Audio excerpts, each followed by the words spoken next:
to the hot seats. This is your host Ncamiso.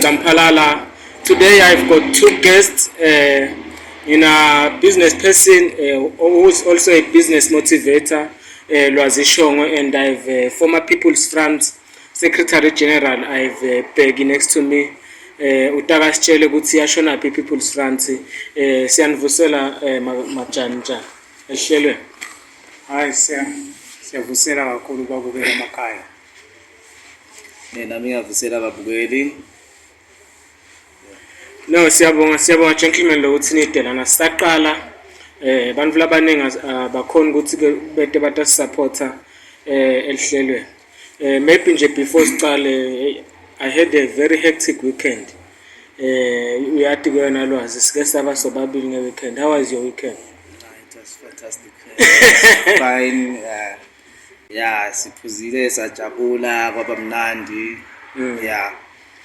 Celebrating i-birthday yakasisi. Umshana wami. Mshana, yeah. Okay. So it was very. I enjoyed myself there. I enjoyed it. Though ngasheshe ngalala but I've enjoyed myself. Yeah, it was bigger than that. Ngicala attend lama 21st birthday. How was your weekend, Secretary General? Weekend yahlala futhi. Yahlala egijima weekend. La ngasingcwabo my activities. Wahlala nje kubusy na ku weekend. Aso sonke isikhathi.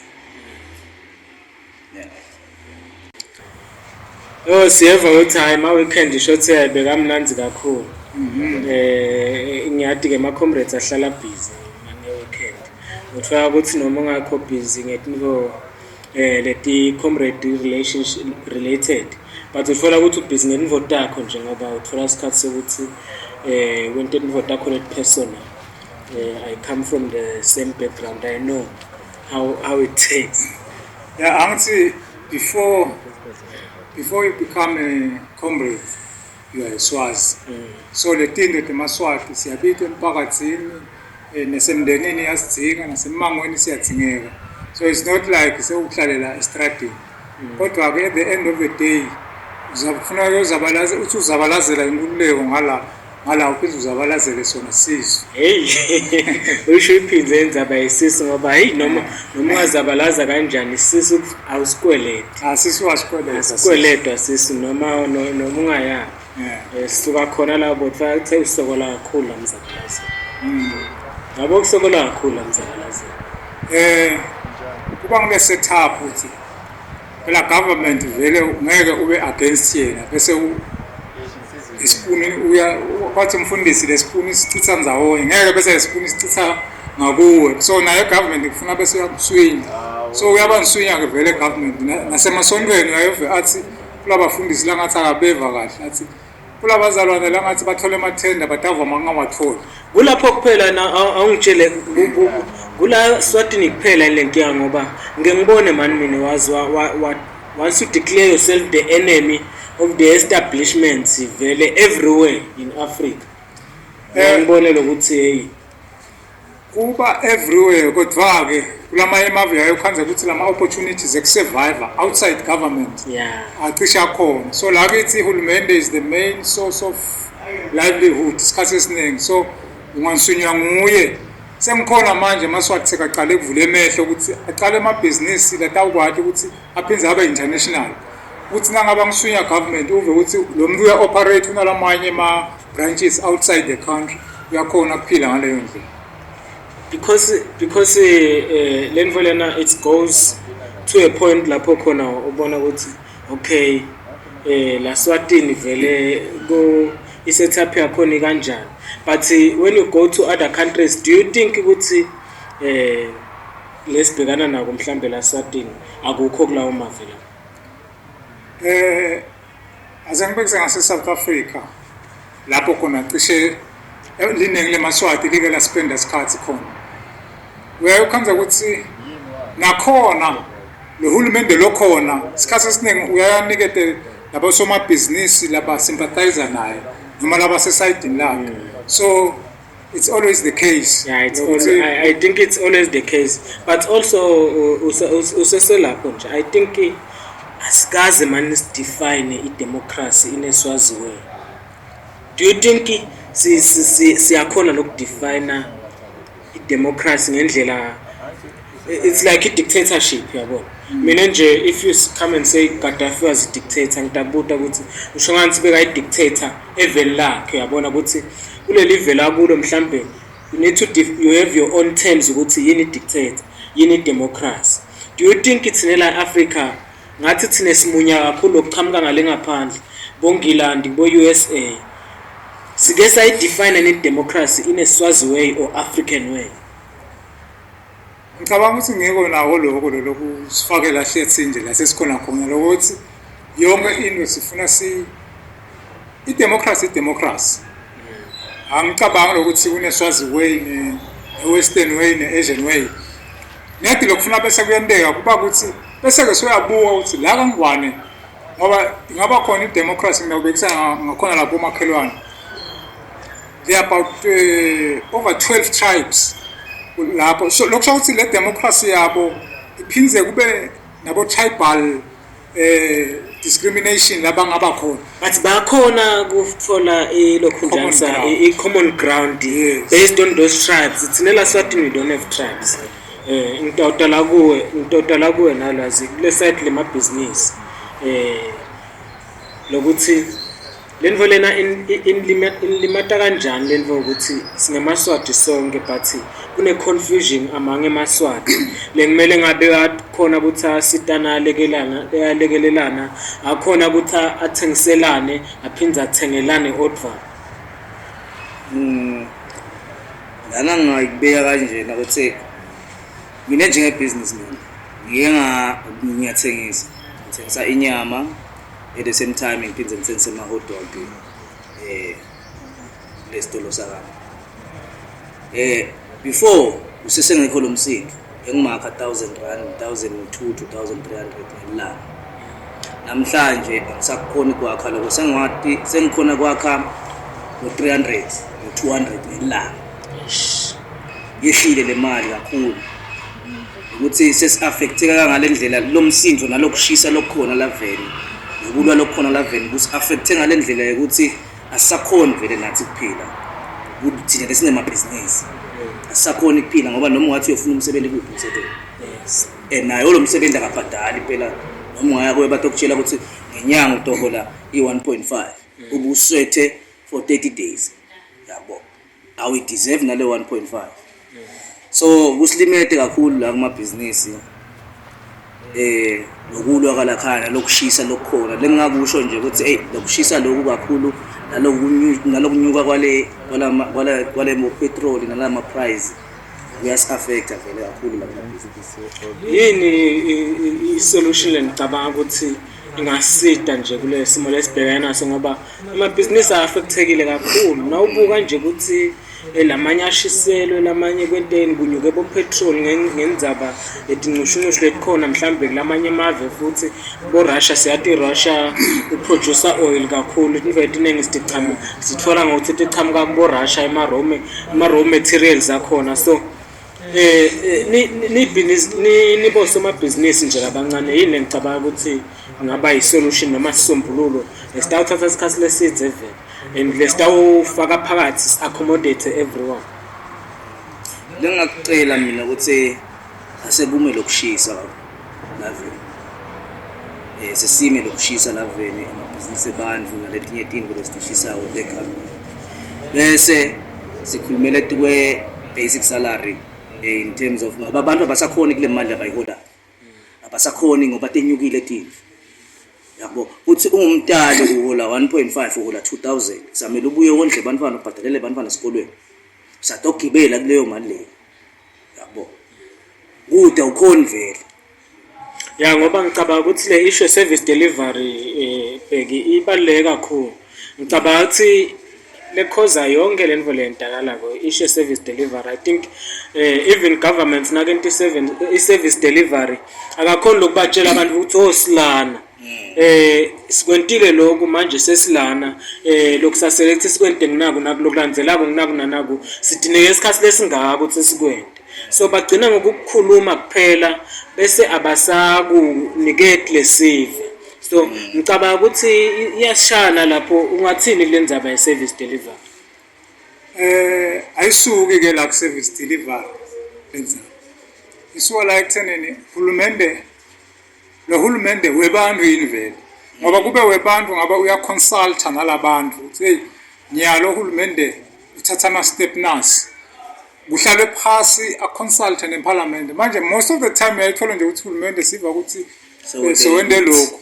Yeah, but lo ukuthi ngikhulume ngale issue ukuthi suke service delivery.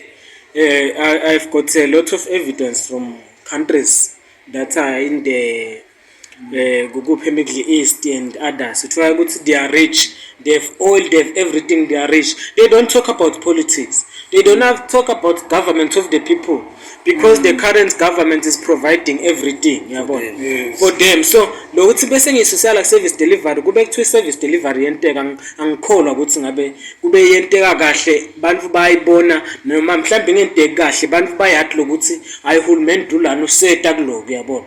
Yeah. Lo ukuthi bese ngimentionana ngilokuthi ngathi lokuthi bantu bangaze balahlekelwe lithemba in the way government lenta ngayo service delivery bese ku resulta in anarchy because anarchy kuba bede ma leaders nalama leaders alidwa ngilabantu labentale anarchy. But ngicabanga ukuthi sidawuthatha a very short break. Nasibuya ngifuna ukuthi Bheki sikhulume ngale ndzaba yasesiphofaneni. Siyabona kutoba nelikhetho esiphofaneni ba contestile emajala phana kunabongani kuna Sabelo Ncamphalaala kuna Lazwide kuna lomunye ngitobala le top 3 nje le ngathi inema chances la positive ukuthi ingawina lukhetho lokuye parliament. But kwamanje sesithathe ilikhefu emva kwelikhefu sidabe sesiyabuya sikhuluma ngayo lenzana.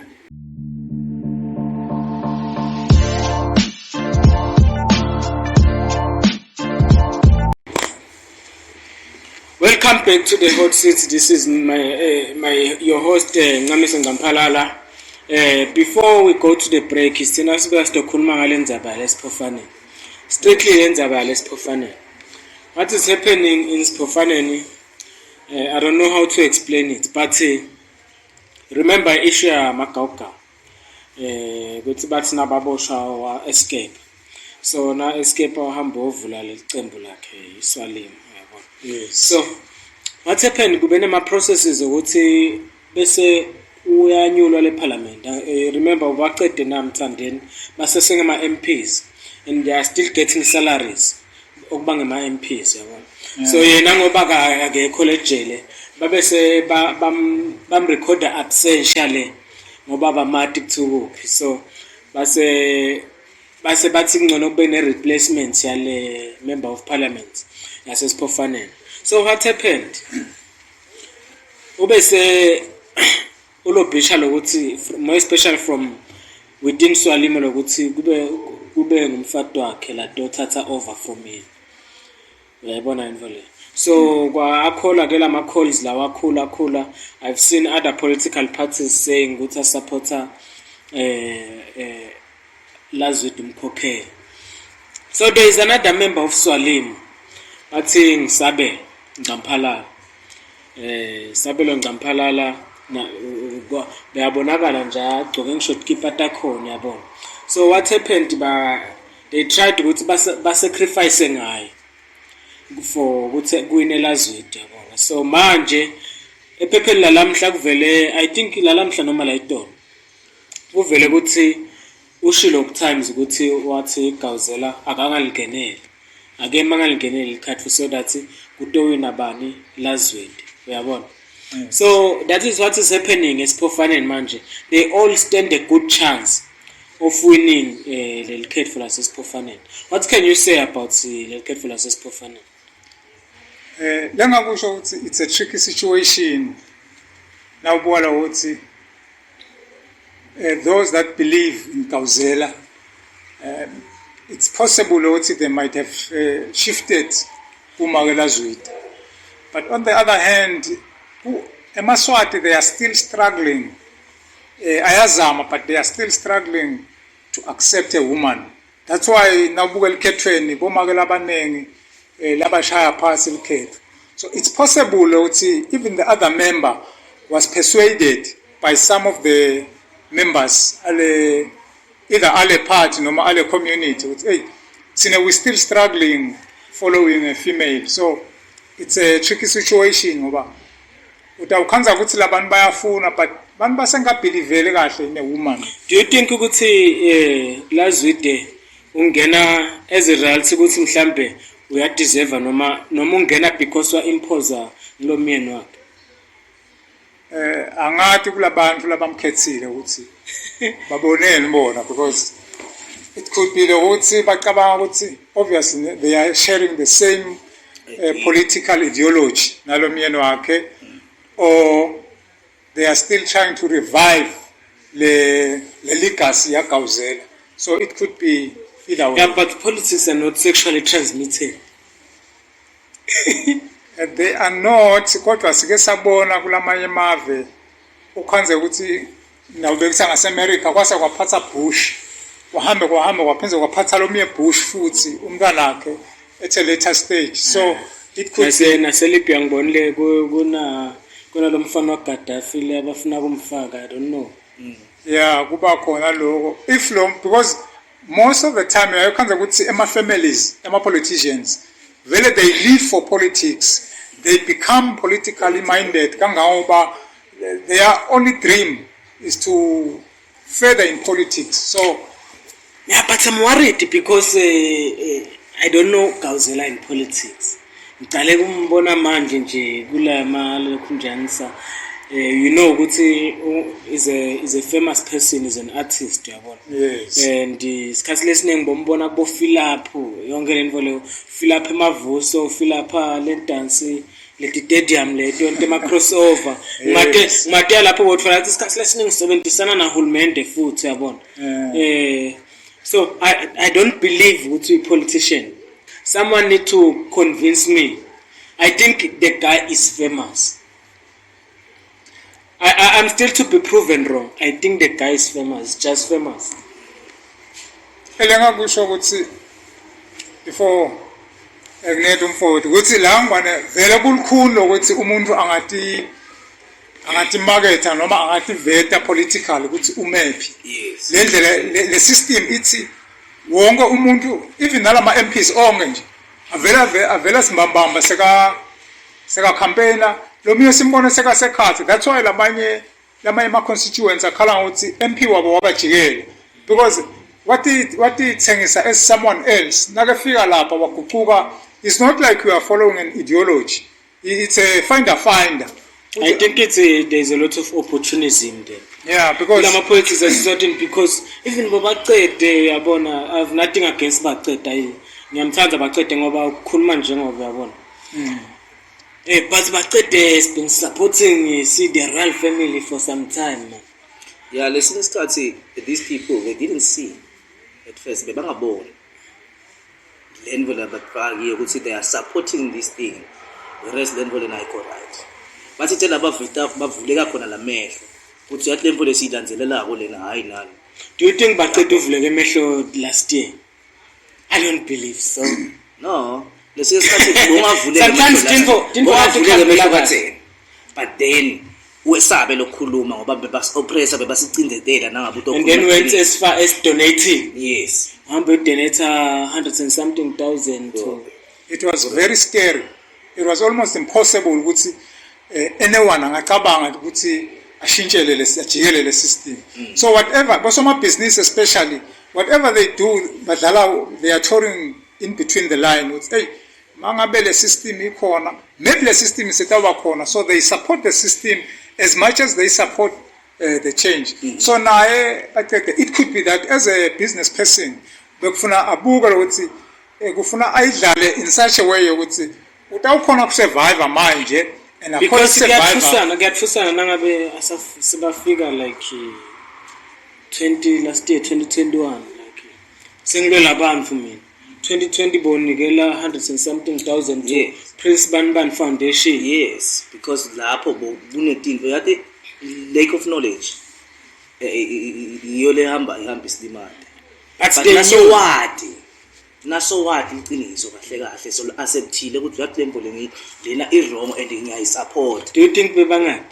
bebadi but bebaleke bakhuluma angithi-ke representing people kuyenteka uyende le nto bakudonsa ngelijobo abantu bathi buya sina this is not what we elected you for so uyayikhanza ukuthi nasekajika lo muntu sekakherele mandate yalabantu ufike kushintshe kulokhu laqale angeke diyenteka manje if diyenteka manje awucabangi lokuthi everything lentakala manje ithweswa bona lephakathi yes ingathweswa bona kodwa-ke kune-post lengase ngayiposta some years back I think it's about 10 years ago on Facebook ngathi bothishela bebafuna imali hulumende wabatshela wathi zero so ngasho ngathi this thing one day yoba khona i-revolution through loku not because lokungabaniki but the attitude ya government towards the people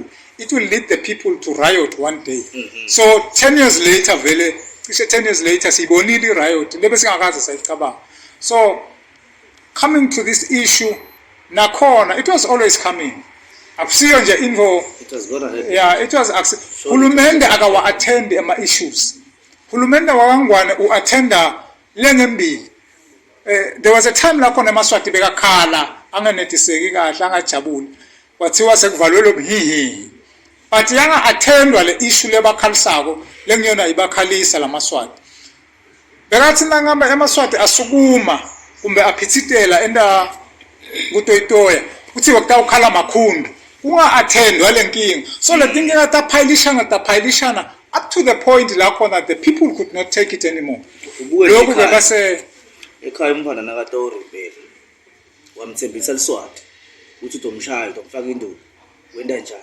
uyathula bebathembiswa kufaka induku yeah okay asesiphindze ngifuna sibuye kule issue lena yaloku losekwenteka manje what can you say about the killing of citizens no especially police and the army ngathi nako futhi again akusiyo into lecala itolo uthi lokucala itolo it has always been coming kuthela abantu nabasukuma kwaba khona lokubulalana kwaba khona lokudubulana so kulokudubulana kwalabantu umuntu ngakubekisela ngalomnye iminyaka I think I was at school ngazi nangifika there was another guy lobekamdzala wasijumisile safunza about 3 years later wasinakabhala I think I was bekabhala from 5 sisibo from 3 safika sayisusa it was a big issue yabo kwaze kwangena abatali kwangena othishela kwalimala incumbi yabantu so le issue lena hulumende bekufuna ngabe wayisotha umholi uvele usukume usothe same time ungayiyekelele la seyifike khona manje sibonene baholi ba declaration i-war bangasho ukuthi what kind of war is it a civil war is it a proxy war is it an invasion katheni bekunana impibe bathi yamfecana bengivele nje nivuke ekuseni nibafikele so akasho ukuthi ngiphi so laba ke seba apply the kind of war yekutumana so hayi phumelana eshashalazini kanti phela akasho lokuthi what kind of war am I declaring I think look declare war it's something wrong. Yeah, it was wrong. It is wrong from all angles because people now are angry. They are reacting. Even from someone because we cannot say ukuthi we cannot say ukuthi nangabe kwentwa ngilomnyeke rights nangabe kwentwa ngilomnyeke wrong. Everything na wrong is wrong. Yes. You can I'm one of the people lo phumele baleni yabona enenve wrong. Nangabe ngikondema government naso wenta lokuloko kwentwa government ngidakondema now anenza abakuthi you stand with who when I condemn you ngeke ukuthi ku wrong na kwentwa national commissioner for example bese kuba right na kwentwa ngilomunye futhi uyabona le ndlela ngisho everything is na wrong sakondema kubulalana kwebantu last year we are condemning it even today ngeke sithi right ngoba sekubulawa emaphoyisa kubulawa emasoja angati but nje after the break we will continue with the conversation.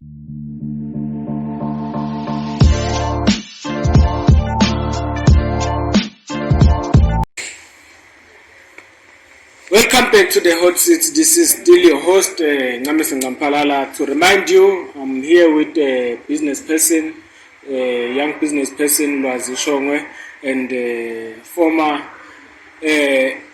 People's Front Secretary General, which is an organization that was dissolved. Bheki here. I was telling about Bheki. What happened to People's Front? Like you are saying, it was dissolved. Why?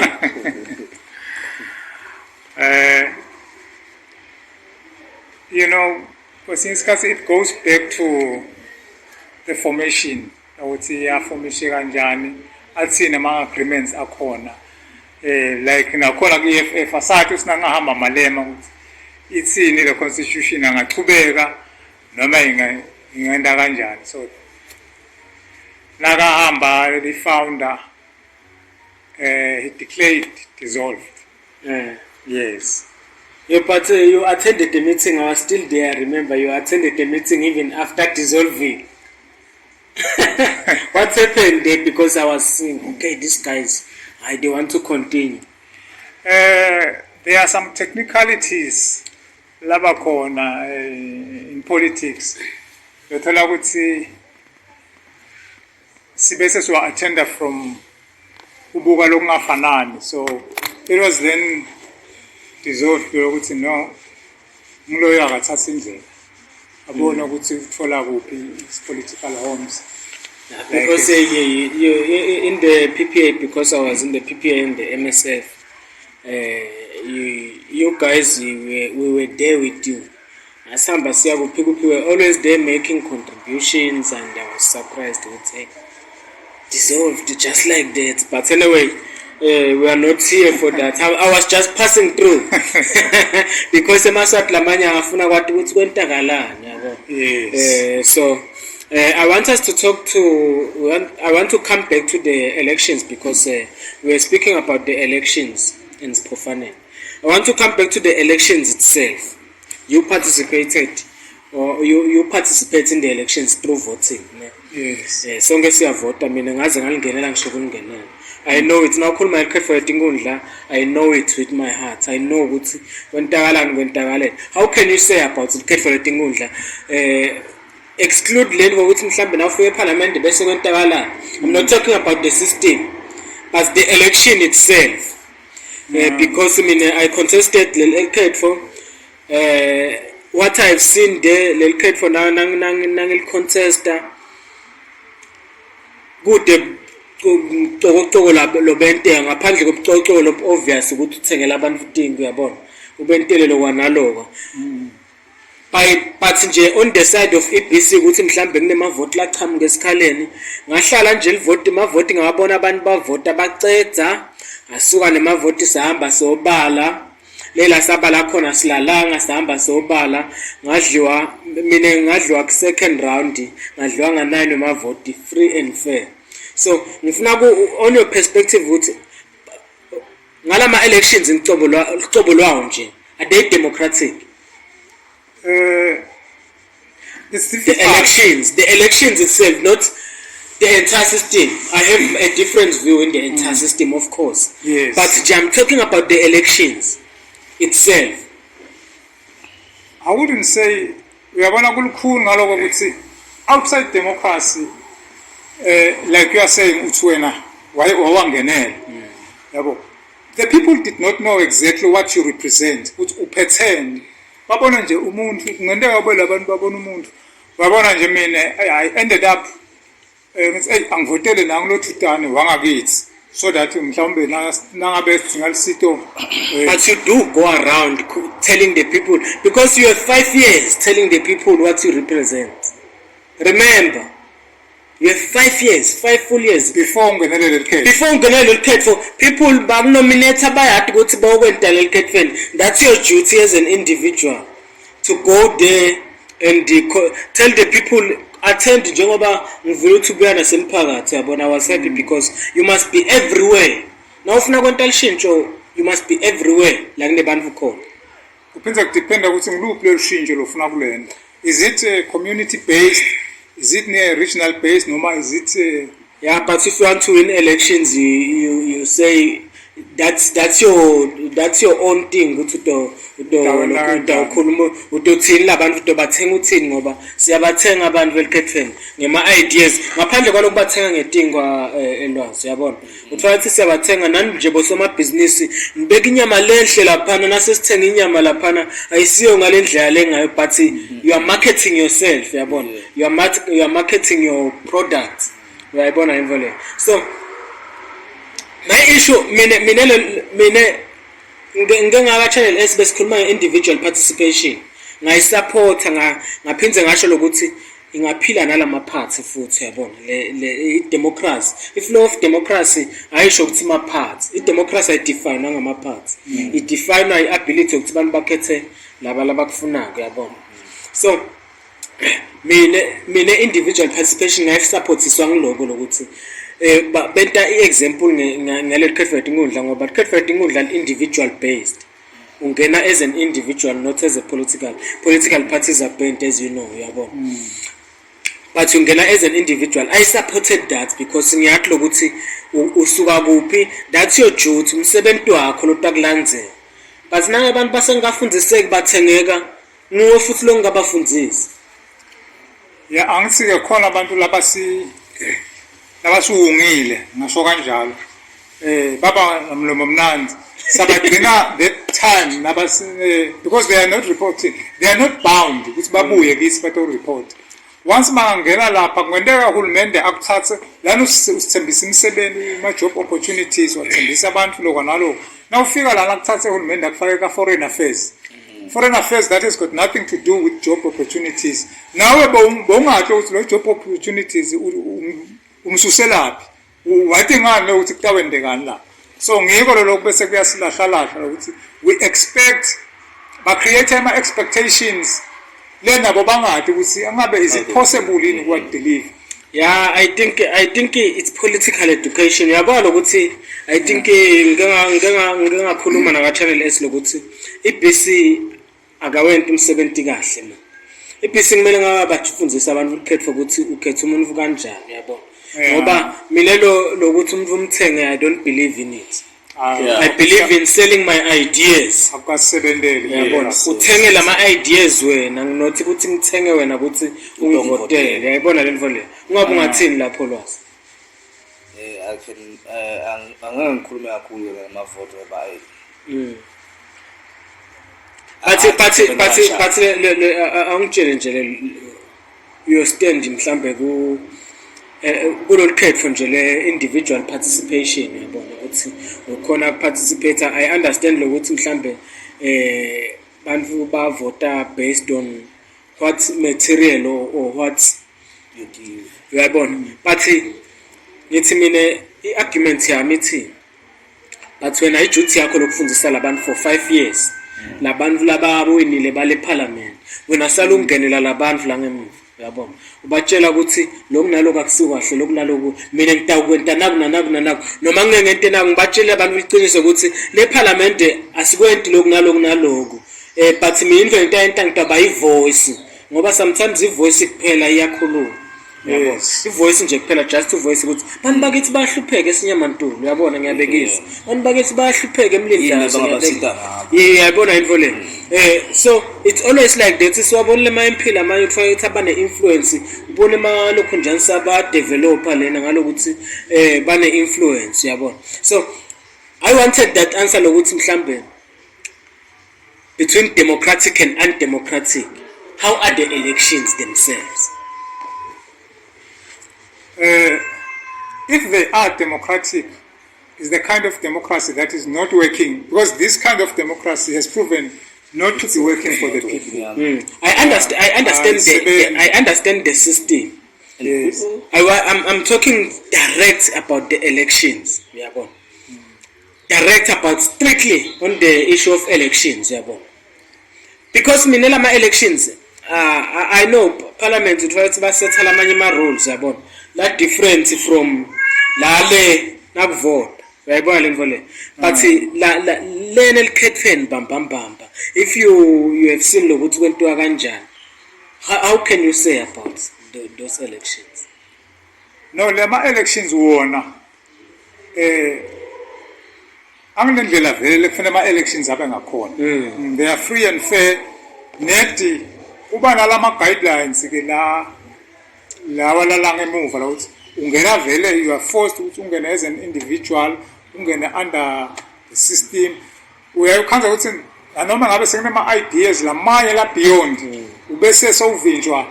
Ya ngithi bese uyafunga na ufike eParliament bese usayina lamanye uthi ulandzela imigomo nayo. Yes. Ya khona leminye igomo ngeke ngaba nalomunye nje lo private investigation in our first episode ukuthi akhuluma ngalama guidelines ale Parliament le bese asayina na ufika le Parliament. Lobo ongawadi before ungene uyabona. Okay, do you think political organization, and me not say political parties because you can be a political organization but not a political party. There's a fundamental distinction there. Do you think they've done enough? But if not, would say spend the question after the break. Do you think do you think my political parties have done enough? Because I think as a politician you must occupy every space available, so that you will have influence and change society to the direction lenifuna. Do you think they've done enough? For example, labanye uthola ukuthi ba boycott al-khetho bathi no ukhetho enjena simngenele, and then they leave a vacuum which is an empty space yabo. Ngoba na uthi awungeni lana uyashiya lenzawo lena unoccupied. Do you think they've done enough? But I want you to uyicabangele answer lena after the break nasibuya break sidabe sesithatha lama khuluma kabantu ngalendzaba.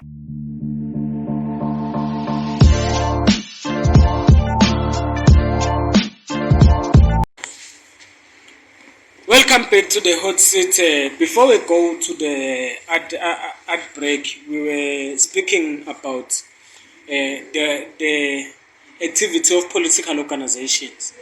Do you think the political organizations have done enough to occupy every space?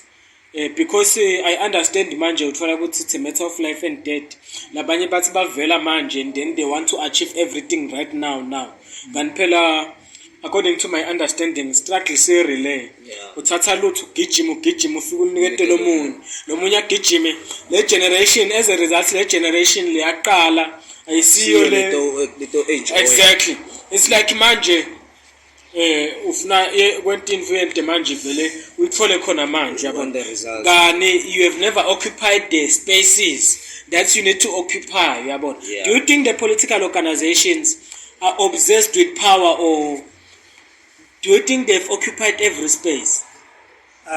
They haven't yet occupied every space. In as much as bazama to get into the spaces, basavinjwa asikwanyalo kuthiwa abenishe emaphathi. So uyayokhanza ukuthi kuyavinjwana, the government is fighting. So abakwendi as well as they would have loved to. So uyayokhanza ukuthi ngiyabekisa emabhasi aphumile ayovusela kahoho atawuvinjwa ngendlela angafiki kahoho, aphumile aya emakhaya kolibonjeni atawuvinjwa ngendlela ehliswe abantu sike sabona at some point ufaka ngisho tear gas. So kuba khona lokuthi yabo kube le platform yabavumela, ngicabanga ukuthi they would have done better, but but there are people who have made it in their mandate to boycott. That's they are going to boycott, they are not going to participate. And then we have people bese bangena labanye like Ncamiso Lwazi Shongwe afike eParliament ukuthi ngisuke epartini ngisho campaign abeka campaign ngephathi iswadebe uyabona.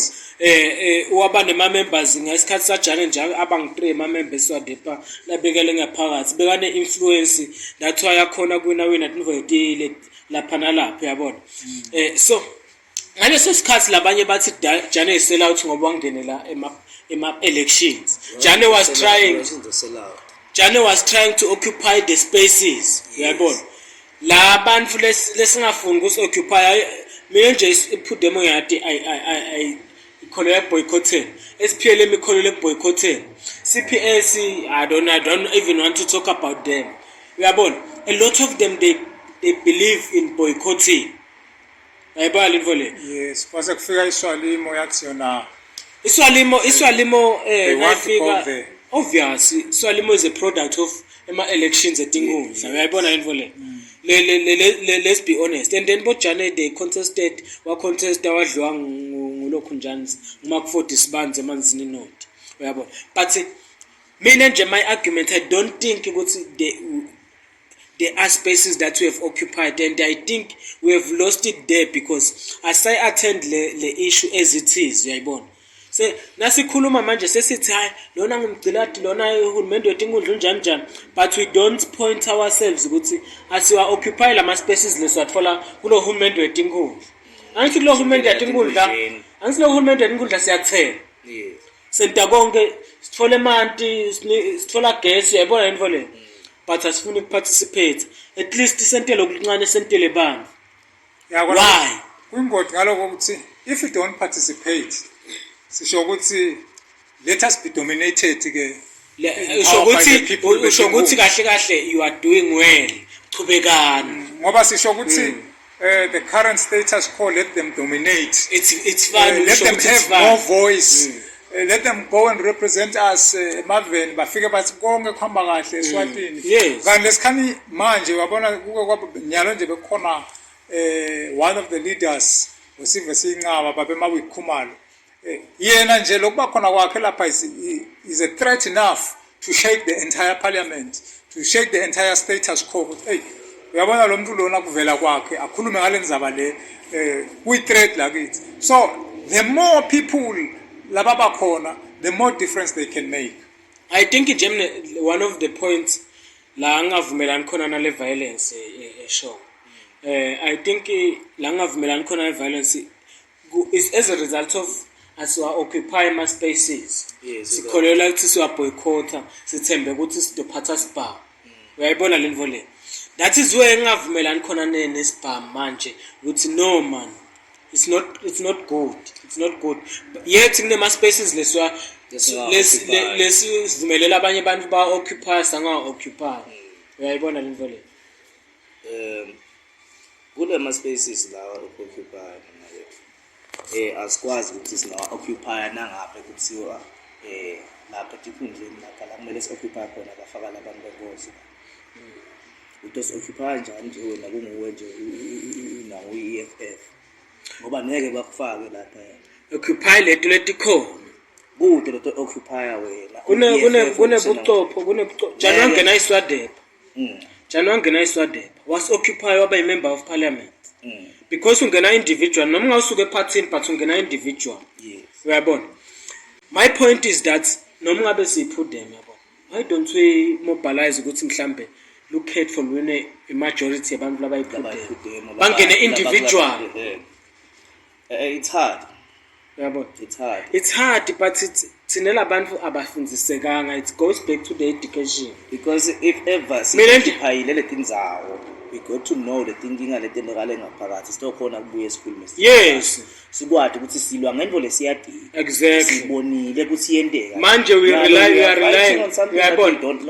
are relying on the MPs babuye basitshele exactly wena ukazwele ngaphakathi. Still the majority of the MPs still abasema pro democratic MPs. Yes, they are less than 10 in parliament. Still less. They are less than 10 out of 60.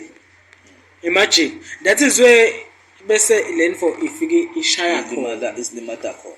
Uyayibona info le. So kufuna sibe honest, yabona info kuze ukuthi sihambise kahle, siphume nesisombululo lesitawu last asikhathi lesithi. Kufuna sibe honest. Sibe honest nje ukuthi hayi kahle lana sikhipha naku lokwentakala. Singakhohlwa lokuthi naba lebe ba funa ngene emasocheni. Some of the people abantu abacommenta kuma Facebook about the situation, they commented against the king. So bathi tena babuka leto dimbo lethu babathatha babahlunga bababeka ngala bathi bafanelanga ukungena la. Utos occupy kanjani ke lo muntu lo space nangabe batomkhipha ngendaba ukuthi ukhuluma iqiniso. Utobe occupy kanjani ngoba vele nabafika lapha batomthatha bambeka eceleni bathathe nangilonga ka comment longa kasho lutho bamfaka and akasideserve leso sikhala leso but bakamfaka. What can you say about the majority emaswati nje? Majority emaswati. Because mina nje ngisuka emakhaya. Asikafundziseki ipolitiki la kangwane ayifane yase South Africa. No, lakithi is still new. Yes. Le politiki nje leligama lithi politiki belifana ne-insult. Ekuqaleni. Yabo. Kangangoba kwayena uhulumende nala kuye uyamangala. Ngiko ukusukume nje umuntu omdzala a whole government leader umve athi fire with fire because he has never known ukuthi kusho ukuthini lokho. Uyabona in politics akade ukuthi lokho kuhambe kube ne-impact even nakuma investors. Mhlambe thina singcono la Swati go to the Middle East. Yeah. Middle East they don't know, they don't care. They are filthy rich. Because bona everything is equal. Nama ulapha esikhundleni yakwathi kumcabangela ukakhe ngenhla ukuthi lo munye aphuze ngemva. You see the princes and those who are ruling there, it's a family. Yes. They are filthy rich. But umuntu wase United Arab Emirates is going to be proud ukuthi umholo wami filthy rich. But nayo unenabo. But uyabona ngingabona ama human settlements akho kude emikhukhu lapho uyabona. Civilized places. And I think it's also bese kuyela Bheki kule issue service delivery. Uyayibona info le. Uyayibona. Ngoba info lenkulu kakhulu kule service delivery. Ngiyakutshela mina info lenkulu kakhulu kule service delivery. Bengikhuluma nalomunye nje who is an employee, a government, civil servant uyabona. Ngikhuluma ukuthi yathi thela Swatini yonke indzawo kude singa eliminate ama rural areas. Kube nje everywhere kube ma urban areas. Because we have got a population of just maybe about 1.2, 1.3 million. Yeah. So it's not like Bora Maposa basinga about 50 million population. Ebe sina hulumende nje lobeka proactive. Ngabe asifika ngane kufika. Yabo ngeke uthi la delivery the service delivery bekai. Yeah, the number is just 1.3 deliver.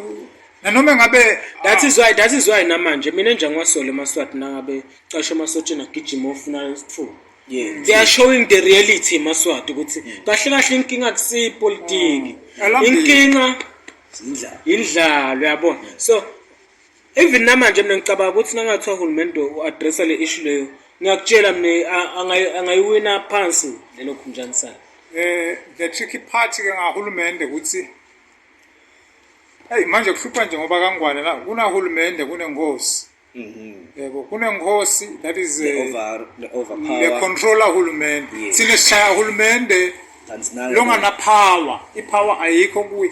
Noma hulumende ungakhuluma kanganani ngiyona abakhuluma bathi hulumende wengonyama uthi because they cannot change anything. But they are saying it even in Britain, Her Majesty's government. Yes. Even in Britain, they are too much because everything is named after the Queen Day, Queen Mother. I want us to come back to the issue of systems of government. Yes. Nasibuya breaking. Ngifuna sikhulume ngale issue of systems of government. Because we have a system in Swaziland, we have it in the UK. Sibuya nalama difference akhona bracket yekugcina lena nasibuya siyavala bracket yokuthi siyavala but ngifuna sibuye sikhulume ngale issue ukuthi can we compare the issue of Britain and here and Lesotho also? Sibuye lokusibenta kanjani Lesotho and how they want to do some changes bona ngale. Let's go to an ad break, we'll come back.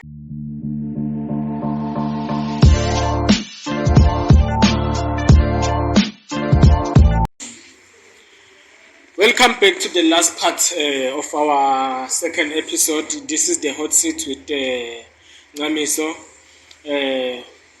Before we go back, before we go to the ad break, I was saying, Loguti, here in Swaziland we have a system. It's a monarchy. Yes. Where the head of state is the king. And then there is a government headed by the Prime Minister. Prime Minister Clopas, Yes. And then from the Prime Minister down there, prime minister and certain ministers, or all the ministers are appointed by the king. Yes. But bese kuyashiyana lokuthi naka appointa ngaphi yena, and then mangaphi la qhamuka elikhethweni yabona. For example, bo cruiser nje aqhamuka elikhethweni asiye ama senators. Yeah, labo ma MPs. And angithi nalena kule senate because funa lento ibe clear yabona. Ngoba thina sithatha ukuthi sifuna democracy without understanding lokuthi le system kahle kahle isebenza kanjani. Uyabona ukuthi ngeke ngilwe nayo ngingakwadi. Uyabona lo. Funa ngikwadi clear so that ngitokwathi lokuthi ngilwa nabantu yabona. Ngikwadi lokuthi nangabe ngikwadi lokuthi nje amaphoyisa alwa na unknown. Uyabona ngifuna ngikwadi ngeke uze ukhona kulwa nemuntu longamali. You need to find that person first and know ukuthi ngibani and then deal with that person. So my point ilana lokuthi, and then isenate ngathi mangaphi la ama senators la khonjwa inkosi head of state.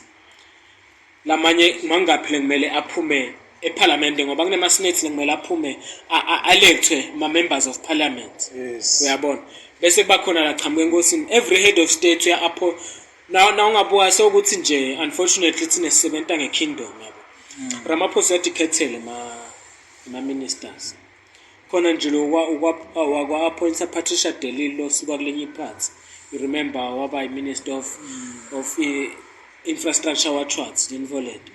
So ngifuna le point lami la ekutheni ngifuna loku understand ukuthi okay ngosikhetha how many bese how many la qhamuke eparliament senators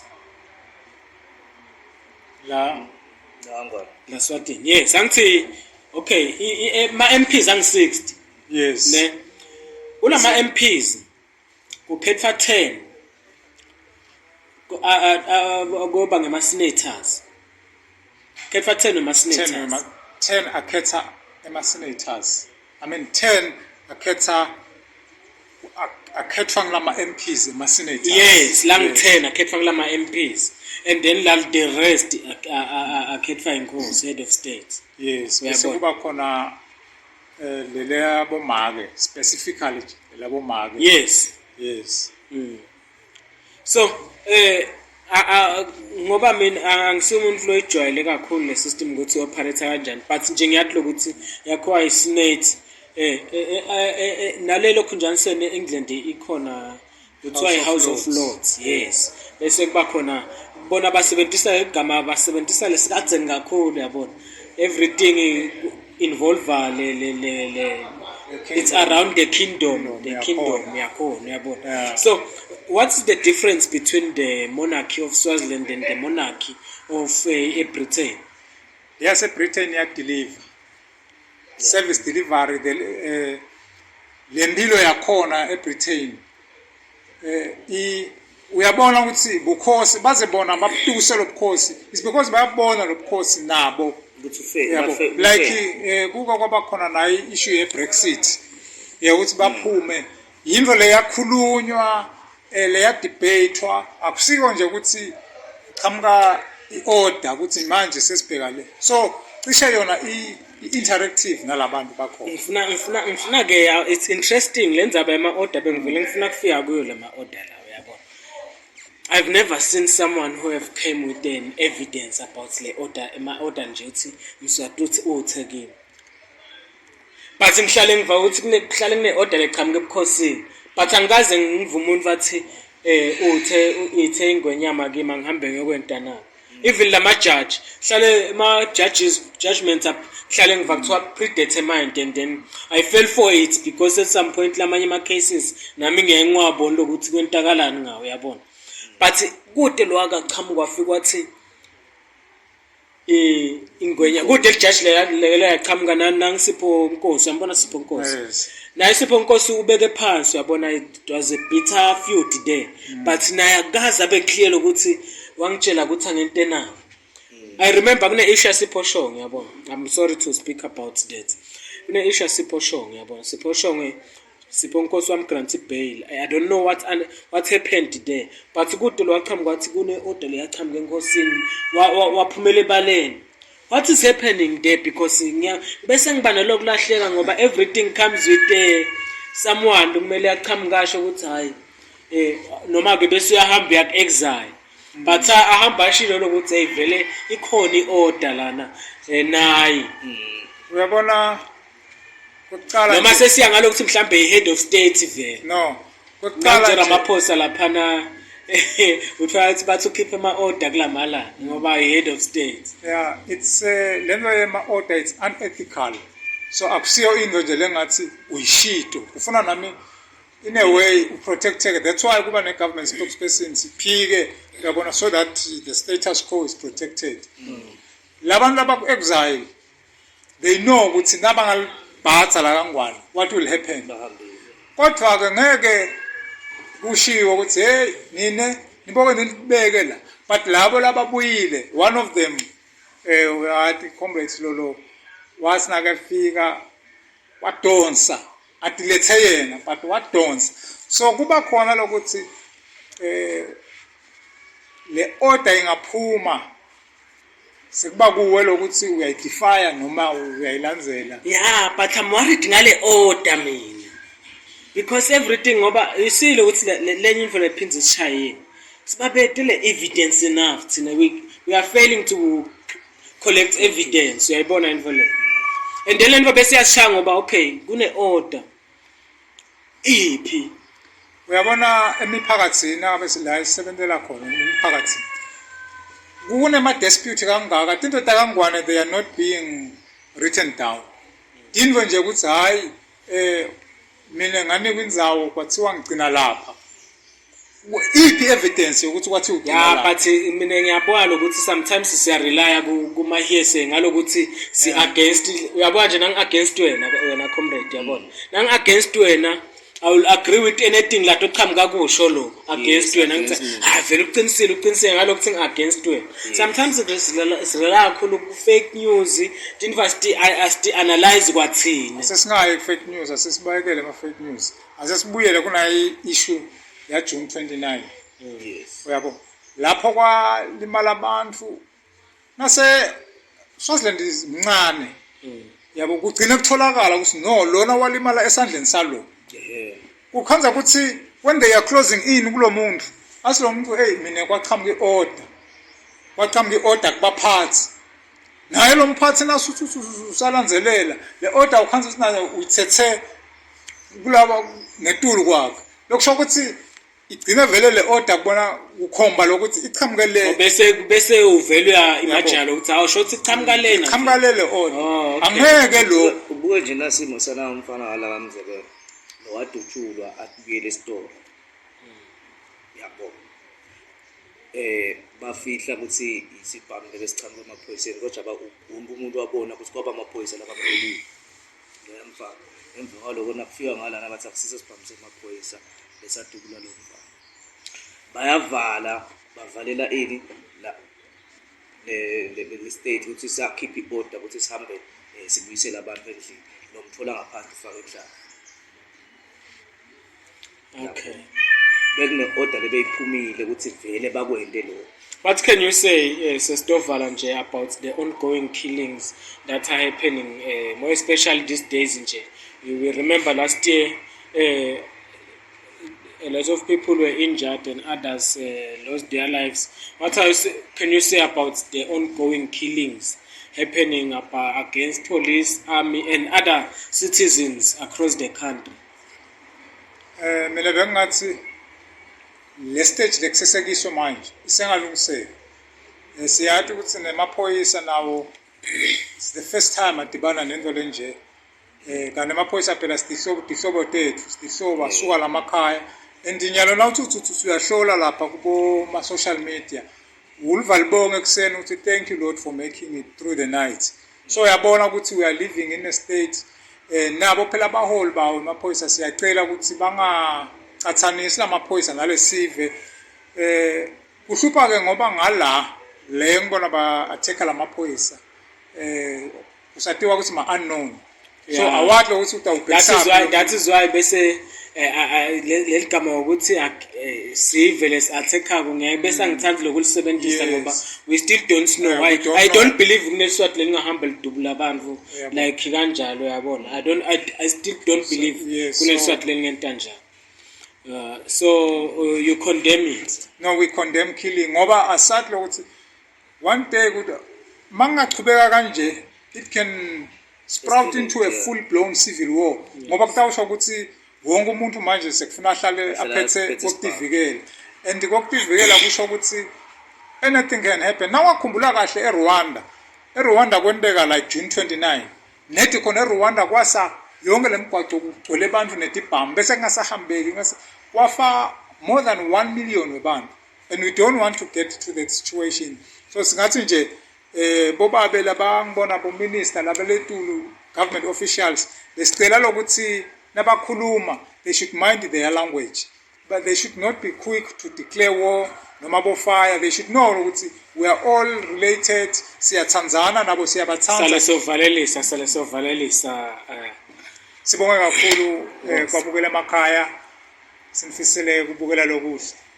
Valelisa siyabonga lathi babukeli ukuthi nibe nilalele nisibukele niqhubeke njalo. Mina ke sengitandibona ku episode lelandzelako ngitobe nginema guest khona lamashasha nisale kahle sitanibona ku episode yesithathu lelandzelako nisale kahle babukele emakhaya.